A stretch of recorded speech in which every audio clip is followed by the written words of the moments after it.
All right, what is going on, y'all? How y'all doing today, man? This is Salon Boy Brick, aka Brick the Lyricist, and you all tuned into Onassis Gamings. We gonna hop right into it. We ain't gonna waste no time. This clip is pretty much from the tonight's conversation, a show that I went to. Very amazing. Wife put me onto it. Shit was fire. It was juicy. It was delicious. It was a lot of debating, and I love stuff like that. So to be able to go to the show and see it firsthand, I brought that back home, and I thought that those type of dynamics, those type of conversations needed to be had. It's okay to do it in the setting when it's just a small crowd, but to actually put it out there in the world is what makes it so much better because so many people have different so many different views on things like this. So it's always good to hear other people's opinions, but then also to see what people are going through, man, their lifestyle and the shit like that. So we ain't gonna waste no more time. Let's get right into it. You already know, Salon Boy.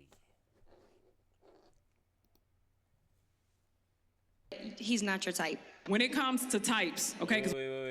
Wait. A good man, but he's not your type. When it comes to types, okay, because we talked about this the last time, it's a pattern when it comes to your type, patterns and characteristics, okay? These are things that you have seen or that you have explored before. You probably seen mama, auntie, friends, somebody who had a specific type, or somebody in the neighborhood that you was like, oh, that's a bad boy, that's a dope boy, that's something like that. I like that because of the thrill. In certain spaces in your life, you cannot bring that type with you.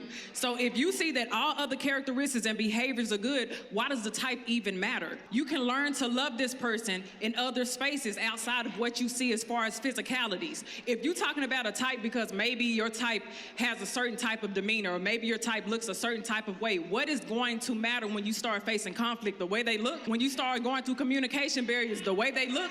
All of that's not going to matter. I can guarantee you the majority of people who have probably married or entered into healthy relationships, they weren't worried about a type. When they got to a certain space, they were worried about what it is that you can actually bring into my life. And as far as your looks and stuff, that just doesn't matter. How much money? Yeah, of course. But if we looking at types who say, oh, he a dreadhead, oh, he's 6 foot something, and everything else. Derek Jackson is 6 foot something. That was cheating on his wife the whole time. Oh no. And we hate to name drop here. Oh, was I not supposed to name drop? No, you good. I'm sorry. Damn. Okay, all right. So I do agree with her as far as like being able to adapt. And I think when it comes more so to types, it it I, it refers to a lot to men, but I think it definitely goes along more with women because women are a little bit more picky when it comes to men that they pursue or things like that. So the type definitely falls in with them. So to say that he's a good man, he can provide, he can give you the stability, he's able to protect you, he's able to give you the he's emotionally nurturing or he knows how to love you and he can adapt to the certain things that he can, but he might not be as tall as you probably want him to be, or he might be a little bit heavy set and stuff like that. It's okay to be like, well, you because you're never nobody one we know no one's perfect, right? We know that nobody's perfect, right? So because nobody's perfect, you will never find a perfect guy per se or a perfect woman per se, but you have to find a perfect person for you. And what I mean by that is that there's going to be some things that you that aligns with your values, your views, and then there's going to be some things that don't.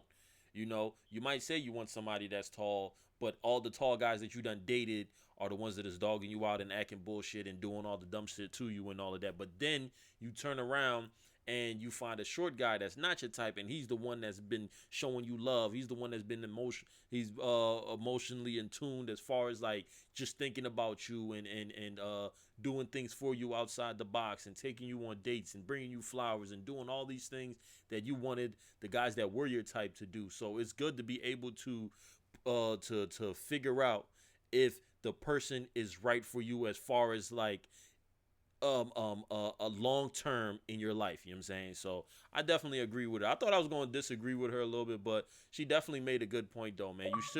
Women and men, we should stop prioritizing, not to say we shouldn't have standards, but we should stop prioritizing what we used to like or what we want as opposed to what we need. You know what I'm saying? You need a good man. You don't need a man that you want to be 6 foot. You know what I'm saying? You just need a good man. You need a man that's going to love you, that's going to be there for you, that's going to care for you, that's going to do all of that. Same thing with a man. You know, we want the girls with the big booties, but they might be the ones that is out here doing all the craziness. Meanwhile, the flat chest, flat butt girls are the ones that'll probably love on you more, or you want the slim thick or the fit girl, and meanwhile the big heavy set girl is the one that's out there really cooking for you and showing you love and doing all the things that you actually need to be able to grow and get that support system that you're looking for as a man. So definitely don't let your wants out trump your needs, man. Definitely keep on pushing. You already know, Salon boy, game is game, yeah.